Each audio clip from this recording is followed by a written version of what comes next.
Hello दोस्तों, स्वागत है आपका हमारे चैनल यूपी एग्जाम क्विज़र में। दोस्तों, आज के वीडियो में हम 19 मई से संबंधित उत्तर प्रदेश करंट अफेयर और इसके अलावा यूपी एग्जाम्स के लिए मोस्ट इंपॉर्टेंट करंट अफेयर के क्वेश्चंस को डिस्कस करेंगे और हर एक क्वेश्चन से रिलेटेड आपको फैक्ट भी बताएंगे। और वीडियो के अंत में हम आपसे एक क्वेश्चन भी पूछेंगे जिसका जवाब आपको कमेंट बॉक्स में देना है।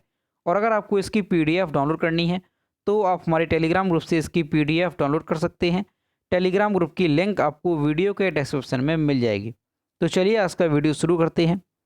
पहला क्वेश्चन है, वर्ष 2021 का प्रतिष्ठित सहकारिता रत्न सम्मान यूपी के किस जिले के निवासी वीर प्रताप को मिलेगा? ऑप्शन नंबर ए है उन्नाव, बी है बलिया, सी है गोरखपुर और डी है लखनऊ। तो इसका जो करेक्ट आंसर है वो है ऑप्शन नंबर ए उन्नाव। देश में राष्ट्रीय स्तर पर सहकारिता क्षेत्र के सबसे प्रतिष्ठित सम्मान सहकारिता रत्न के लिए इस वर्ष जनपद के सहकारी नेता वीर प्रताप सिंह को चयनित किया गया है। वीर प्रताप मूलतः उन्नाव जिले की बीघापुर तहसील के गांव झगरपुर और शहर में जगन्नाथगंज मोहल्ला निवासी हैं। राष्ट्रीय स्तर का यह पुरस्कार 31 मई को दिल्ली में दिया जाएगा। पुरस्कार में 11 लाख की राशि उन्हें मिलेगी। विश्व की सबसे बड़ी सहकारी संस्था इफ़को पिछले कई दशकों से सहकारिता क्षेत्र में अमूल्य योगदान देने वाले सहकारी नेताओं को राष्ट्रीय स्तर पर यह सम्मान दे रही है। तो दोस्तों, ये क्वेश्चन मोस्ट इम्पॉर्टेंट है, आपको अच्छे से ध्यान रखना है कि साल 2021 का जो सहकारिता के क्षेत्र में सबसे प्रतिष्ठित सम्मान है सहकारिता रत्न सम्मान, ये किसे दिया जाएगा? तो ध्यान रखना है, उत्तर प्रदेश के उन्नाव जिले के निवासी वीर प्रताप सिंह, उन्हें इस पुरस्कार से सम्मानित किया जाएगा। अब ये जो पुरस्कार है कब दिया जाएगा? तो ये 31 मई को दिल्ली में दिया जाएगा। और इस पुरस्कार में कितनी धनराशि दी जाती है? तो ध्यान रखना है 11 लाख रुपए इस पुरस्कार में धनराशि दी जाती है। और यहाँ पर आप इमेज में देख सकते हैं, ये हैं वीर प्रताप सिंह जिन्हें यह अवार्ड दिया जाएगा। अगला क्वेश्चन है, हाल ही में किस राज्य के सभी मेडिकल कॉलेजों में 100 बेड का PICU बनाया जाएगा? ऑप्शन नंबर ए है गुजरात, बी है उत्तर प्रदेश, सी है मध्य प्रदेश और डी है तेलंगाना। इसका जो करेक्ट आंसर है वो है option number B Uttar Pradesh. प्रदेश में कोरोना की संभावित तीसरी लहर से बचाव की तैयारी शुरू हो गई है। इसके लिए सभी मेडिकल कॉलेजों में 100 बेड का पीडियाट्रिक इंसेंटिव केयर यूनिट यानी PICU बनाया जाएगा। पूरी व्यवस्था की निगरानी चिकित्सा शिक्षा मंत्री सुरेश, उत्तर प्रदेश के जो मुख्यमंत्री हैं योगी आदित्यनाथ, उन्होंने कोरोना वायरस की जो तीसरी संभावित लहर है उसकी बचाव को लेकर के काफ़ी तैयारियां शुरू की हैं। और इसके लिए उन्होंने सभी मेडिकल कॉलेजों में 100 बेड का पीडियाट्रिक इंसेंटिव केयर यूनिट यानी PICU बनाने के निर्देश दिए हैं। और अभी हाल ही में उत्तर प्रदेश के मुख्यमंत्री जो हैं उन्होंने हर जिले में पीडियाट्रिक ICU बनाने की घोषणा की थी। और अब जो है उत्तर प्रदेश में 100 बेड के PICU बनाने की घोषणा की गई है। अगला क्वेश्चन है, निम्न में से किस स्थान पर उच्च स्तरीय विश्लेषणात्मक परीक्षण की सामान्य सेवाएं प्रदान करने के लिए प्रमुख विश्लेषणात्मक उपकरणों को रखने के लिए विज्ञान और प्रौद्योगिकी विभाग द्वारा केंद्र स्थापित किए जा रहे हैं? ऑप्शन नंबर ए है IIT खड़गपुर, बी है IIT दिल्ली, सी है BHU वाराणसी और डी है उपरोक्त सभी। तो इसका जो करेक्ट आंसर है वो है ऑप्शन नंबर डी उपरोक्त सभी। उच्च स्तरीय विश्लेषणात्मक परीक्षण की सामान्य सेवाएं प्रदान करने के लिए प्रमुख विश्लेषणात्मक उपकरणों को रखने के लिए विज्ञान और प्रौद्योगिकी विभाग द्वारा कई केंद्र स्थापित किए जा रहे हैं। ऐसे 3 केंद्र IIT खड़गपुर, IIT दिल्ली और BHU वाराणसी में स्थापित किए गए हैं। इन केंद्रों को sophisticated analytical and technical helper institute यानी साथी योजना के तहत शुरू किया गया है। तो आपको ध्यान रखना है कि किस योजना के तहत इन केंद्रों को शुरू किया गया है। तो साथी योजना के तहत इन केंद्रों को शुरू किया गया है। और ऐसे 3 केंद्र कौन कौन से हैं? तो IIT खड़गपुर है, IIT दिल्ली है और उत्तर प्रदेश में BHU वाराणसी है। अगला क्वेश्चन है, ग्लोरी ऑफ इंडिया अवार्ड 2020 किसने जीता है? ऑप्शन नंबर ए है पुष्पेंद्र बनर्जी, बी है संकेत सिन्हा, सी है नमिता चौधरी और डी है खुशहाल कौशिक। तो इसका जो करेक्ट आंसर है वो है ऑप्शन नंबर डी, खुशहाल कौशिक। जाने माने साइबर सिक्योरिटी एक्सपर्ट खुशहाल कौशिक ने ग्लोरी ऑफ इंडिया अवार्ड 2020 जीता है। यह अवार्ड इंडियन अचीवर फोरम द्वारा दिया जाता है। खुशहाल कौशिक लिसियांथिस टेक के संस्थापक हैं। Lisianthus tech IT security service provider हैं। तो दोस्तों आपको ध्यान रखना है कि 2020 का जो ग्लोरी ऑफ इंडिया अवार्ड है वो किसे दिया जाएगा। तो इनका नाम आपको ध्यान रखना है, खुशहाल कौशिक हैं, इनको ये अवार्ड दिया जाएगा। और यहाँ पर इमेज में देख सकते हैं, ये हैं खुशहाल कौशिक जिन्हें 2020 का ग्लोरी ऑफ अवार्ड दिया जाएगा। अगला क्वेश्चन है, हाल ही में तबाही मचाने वाला चक्रवात ताउते की शुरुआत कहाँ से हुई? ऑप्शन नंबर ए है अरब सागर, बी है हिंद महासागर, सी है गोवा और डी है नागालैंड। तो इसका जो करेक्ट आंसर है वो है ऑप्शन नंबर ए, अरब सागर। कोरोना संकट के बीच भारत के कई राज्यों में एक और मुसीबत ने लोगों की नींद उड़ा रखी है। इस मुसीबत का नाम है ताउते। ये एक चक्रवात है, कई राज्यों में इसने नुकसान पहुंचाया है, कई लोगों को जान गंवानी पड़ी। केरल, कर्नाटक, गोवा जैसे राज्यों में तबाही के निशान छोड़ने के बाद अब ये तूफान गुजरात की ओर बढ़ गया है। ताउते तूफान की शुरुआत 14 मई की सुबह अरब सागर से हुई। सबसे पहले इसका असर केरल में देखा गया। तो दोस्तों आपको ध्यान रखना है कि अभी वर्तमान में जो एक चक्रवात है उसका नाम क्या है? ताउते। इसकी वजह से काफ़ी ज़्यादा समस्या पूरे भारत में देखने को मिल रही है। अब ये जो ताउते चक्रवात है इसकी शुरुआत कहाँ से हुई? तो ये आपको ध्यान रखना है, इसकी शुरुआत जो है वो 14 मई की सुबह अरब सागर से हुई और सबसे पहले भारत के केरल राज्य में इसका असर देखा गया। और दोस्तों इसका असर जो है वो कहीं कहीं पर जो इसकी हवाएं हैं वो 185 किलोमीटर प्रति घंटे तक इसकी जो हवाएं हैं वो देखी गई। तो काफ़ी ज़्यादा इस चक्रवात की वजह से नुकसान हुआ है। तो आपको इसका नाम अच्छे से ध्यान रखना है, ताउते चक्रवात। अगला क्वेश्चन है, MMA वर्ल्ड चैंपियन बनने वाला भारतीय मूल का पहला खिलाड़ी कौन बन गया है? ऑप्शन नंबर ए है अर्जुन भुल्लर, बी है खवीव नरमगोम, सी है टिटू मजूमदार और डी है रानी रामपाल। तो इसका जो करेक्ट आंसर है वो है option number A, Arjun Bhullar. Arjun Bhullar MMA यानी mixed martial arts world champion बनने वाले भारतीय मूल के पहले खिलाड़ी बन गए हैं।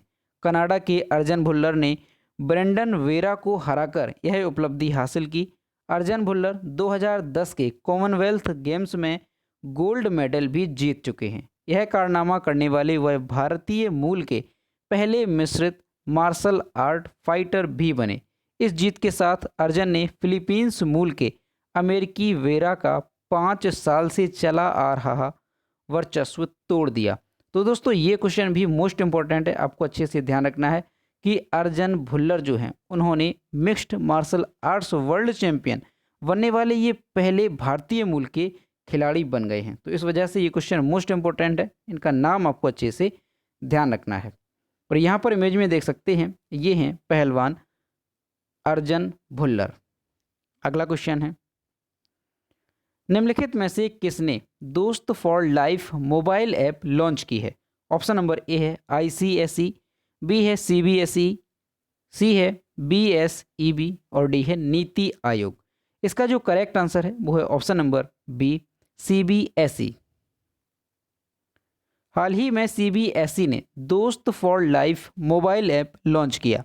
महत्वपूर्ण एकेडमिक गाइडेंस देने एवं वर्तमान स्थिति में विद्यार्थियों की सहायता करने के लिए CBSE ने यह ऐप लॉन्च की है। 9वीं से 12वीं क्लास तक के बच्चों एवं उनके पेरेंट्स के लिए यह ऐप लॉन्च की गई है। इसके जरिए विद्यार्थियों को काउंसलिंग सेशन, विशेषज्ञों की सलाह एवं मेंटल हेल्थ पर टिप्स दिए जाएंगे। तो दोस्तों आपको ध्यान रखना है कि जो दोस्त फॉर लाइफ मोबाइल एप्लीकेशन है ये किसने लॉन्च किया है? तो CBSE ने इसे लॉन्च किया है। और सीबीएसई की अगर बात करें तो सीबीएसई की स्थापना कब हुई थी, तो ध्यान रखना है कि सीबीएसई की स्थापना 1962 में हुई थी। कब हुई थी? 1962 में। और वर्तमान में जो सीबीएसई के अध्यक्ष हैं वो कौन है, तो मनोज आहूजा वर्तमान में सीबीएसई के अध्यक्ष हैं। और सीबीएसई का जो हेडक्वार्टर है वो कहाँ पर है, तो नई दिल्ली में सीबीएसई का हेडक्वार्टर है। तो ये सारी चीज़ें भी आपको अच्छे से ध्यान रखनी है। अगला क्वेश्चन है, हाल ही में किस राज्य ने कोरोना मुक्त पिंड अभियान की घोषणा की है? ऑप्शन नंबर ए है बिहार, बी है मध्य प्रदेश, सी है पंजाब और डी है राजस्थान। तो इसका जो करेक्ट आंसर है वो है ऑप्शन नंबर सी, पंजाब। हाल ही में पंजाब के मुख्यमंत्री कैप्टन अमरिंदर सिंह ने 16 मई 2021 को कोरोना मुक्त पिंड अभियान की घोषणा की। इस अभियान का मकसद गांव में फैल रहे कोरोना वायरस को रोकना है। इस अभियान के तहत कोविड फतेह प्रोग्राम भी लॉन्च किया गया है। इसके तहत गांव में न केवल कोरोना वायरस के बारे में जागरूकता फैलाना बल्कि वैक्सीनेशन, टेस्टिंग आदि को भी बढ़ावा देना है। साथ ही हल्के लक्षणों वाले व्यक्तियों को उनके घर पर ही बुनियादी दवाएं दी जाएंगी। तो दोस्तों आपको अच्छे से ध्यान रखना है कि जो कोरोना मुक्त पिंड अभियान है इसकी घोषणा किस राज्य में की गई है, तो पंजाब के मुख्यमंत्री कैप्टन अमरिंदर सिंह ने इस अभियान की घोषणा की है। अब यहाँ पर पंजाब की बात है तो पंजाब के बारे में जानते हैं। ये है मैप में पंजाब। पंजाब की कैपिटल है चंडीगढ़। पंजाब के चीफ मिनिस्टर हैं अमरिंदर सिंह और पंजाब के गवर्नर हैं बीपी सिंह बदनौर। और दोस्तों अभी हाल ही में पंजाब का 23वां जिला बना है। कौन सा? मलेरकोटला। ये पंजाब का 23वां जिला घोषित किया गया। तो ये भी आपको अच्छे से ध्यान रखना है। अगला क्वेश्चन है, मई 2021 में इजराइल और फिलिस्तीन के बीच लड़ाई के 7वें दिन एक संयुक्त राष्ट्र सुरक्षा परिषद बैठक का आयोजन किया गया। यूएनएससी का मुख्यालय कहाँ है? ऑप्शन नंबर ए है न्यूजीलैंड, बी है न्यूयॉर्क, सी है द हेग और डी है वॉशिंगटन डीसी। इसका जो करेक्ट आंसर है वो है option number B, New York. Israel और फिलिस्तीन के बीच लड़ाई के 7वें दिन 17 मई 2021 को एक संयुक्त राष्ट्र सुरक्षा परिषद बैठक का आयोजन किया गया।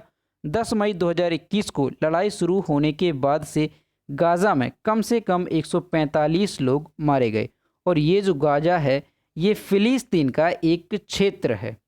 यूएनएससी यानी संयुक्त राष्ट्र सुरक्षा परिषद संयुक्त राष्ट्र के 6 प्रमुख अंगों में से एक है, जिसके पास अंतर्राष्ट्रीय शांति और सुरक्षा सुनिश्चित करने, महासभा में संयुक्त राष्ट्र के नए सदस्यों के प्रवेश की सिफारिश करने और संयुक्त राष्ट्र चार्टर में किसी भी बदलाव को मंजूरी देने का कार्य है। और इसका मुख्यालय कहाँ पर है? तो न्यूयॉर्क, संयुक्त राज्य अमेरिका में इसका मुख्यालय है।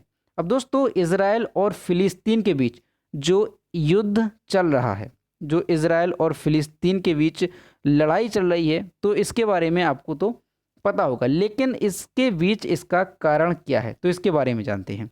देखिए इसके बीच कई कारण हैं।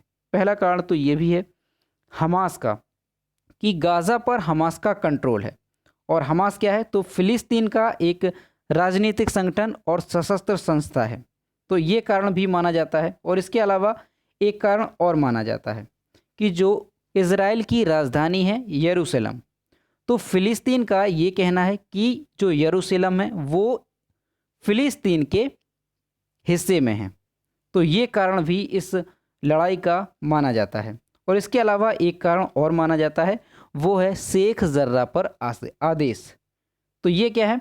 तो इजराइल की जो सुप्रीम कोर्ट है उसने अभी हाल ही में एक आदेश दिया था कि जेरूसलम से जो फिलिस्तीनियों के 7 परिवार, यानी जो फिलिस्तीनियों के 7 परिवार थे जो जेरूसलम में रह रहे थे, तो उन्हें निकालने के आदेश इजरायली सुप्रीम कोर्ट ने दिया था। तो इसकी वजह से भी हिंसा का दौर शुरू हुआ। तो इस वजह से भी इस कारण को भी माना जा रहा है। तो ये कुछ कारण हैं इजराइल और फिलिस्तीन के बीच जो लड़ाई चल रही है। तो आपको ध्यान रखना है इजराइल और फिलिस्तीन। अब अगर इजराइल से संबंधित कुछ देखें तो आपको इसके प्रधानमंत्री याद रखने हैं। कौन है? Benjamin Netanyahu. और इसकी मुद्रा क्या है? Israeli shekel. और इसकी राजधानी क्या है? जेरूसलम। तो ये चीज़ें आपको ध्यान रखनी है। और अगर फिलिस्तीन की बात करें तो फिलिस्तीन के प्रधानमंत्री कौन है? तो मोहम्मद सत्याये ये फिलिस्तीन के प्रधानमंत्री हैं। और फिलिस्तीन की कैपिटल क्या है? तो रमल्लाह फिलिस्तीन की कैपिटल है। और इसकी एक और कैपिटल है, दूसरी कौन सी है? ईस्ट यरूशलेम। इसकी 2 कैपिटल हैं, दोनों आपको अच्छे से ध्यान रखनी है। और फिलिस्तीन की करेंसी क्या है? तो इजरायली शेकेल और जॉर्डन दिनार, ये फिलिस्तीन की करेंसी है। तो ये सारी चीज़ें आपको अच्छे से ध्यान रखनी है। अगला क्वेश्चन है, प्रोफेसर एम.एस. नरसिम्हन का मई 2021 में निधन हो गया। वे किस वर्ष विज्ञान के क्षेत्र में किंग फैसल अंतर्राष्ट्रीय पुरस्कार प्राप्त करने वाले एकमात्र भारतीय गणितज्ञ थे? ऑप्शन नंबर ए है 2004, बी है 2006, सी है 2008 और डी है 2010। इसका जो करेक्ट आंसर है वो है ऑप्शन नंबर बी 2006। प्रसिद्ध गणितज्ञ प्रोफेसर एम.एस. नरसिम्हन का 16 मई 2021 को निधन हो गया। वे नरसिम्हन शेषाद्री प्रमेय के लिए जाने जाते थे। गणितज्ञ विज्ञान के क्षेत्र में किंग फैसल अंतर्राष्ट्रीय पुरस्कार जो 2006 में उन्हें दिया गया था, प्राप्त करने वाले एकमात्र भारतीय थे। वे पद्म भूषण पुरस्कार, भटनागर पुरस्कार, गणित के लिए तीसरे विश्व अकादमी पुरस्कार और रॉयल सोसाइटी लंदन के फेलो के प्राप्तकर्ता थे। तो दोस्तों आपको अच्छे से ध्यान रखना है कि ये प्रसिद्ध जो गणितज्ञ थे प्रोफेसर एम.एस. नरसिम्हन, इनका हाल ही में निधन हो गया है। और यहाँ पर इमेज में देख सकते हैं, ये थे प्रोफेसर एम.एस. नरसिम्हन। तो दोस्तों ये थे 19 मई से संबंधित उत्तर प्रदेश करंट अफेयर और इसके अलावा यूपी एग्जाम्स के लिए मोस्ट इंपॉर्टेंट करंट अफेयर के क्वेश्चन जो कि हमने डिस्कस किए। अब हम देखते हैं पिछले वीडियो का क्वेश्चन जो हमने आपसे पूछा था। तो ये है कल के वीडियो का क्वेश्चन जो हमने आपसे पूछा था, किस राज्य ने मेरा गांव कोरोना मुक्त गांव अभियान की शुरुआत की है? इसका जो करेक्ट आंसर था वो ऑप्शन नंबर डी था, गुजरात। और लगभग सभी स्टूडेंट्स ने इसके सही जवाब दिए। और मैं फिर से कहता हूं कि जो भी क्वेश्चन आपसे पूछा जाए तो सभी लोग उसका आंसर जरूर किया करो। तो ये है आज का क्वेश्चन, निम्न में से किसने मिस यूनिवर्स 2020 का खिताब अपने नाम किया है? ऑप्शन नंबर ए है जूलिया गामा, बी है एडलाइन कैस्टेलिनो, सी है एंड्रिया मेजा और डी है इनमें से कोई नहीं। तो इसका जो भी करेक्ट आंसर है वो आपको कमेंट बॉक्स में बताना है। तो दोस्तों अगर आपको आज का वीडियो पसंद आया हो, वीडियो को लाइक करें, शेयर करें और अगर चैनल पर नए हैं तो चैनल को सब्सक्राइब करना ना भूलें। साथ ही बेल आइकन को भी प्रेस करें ताकि टाइम टू टाइम नोटिफिकेशन आप तक पहुंचता रहे। तो मिलते हैं नेक्स्ट वीडियो में। Thank you.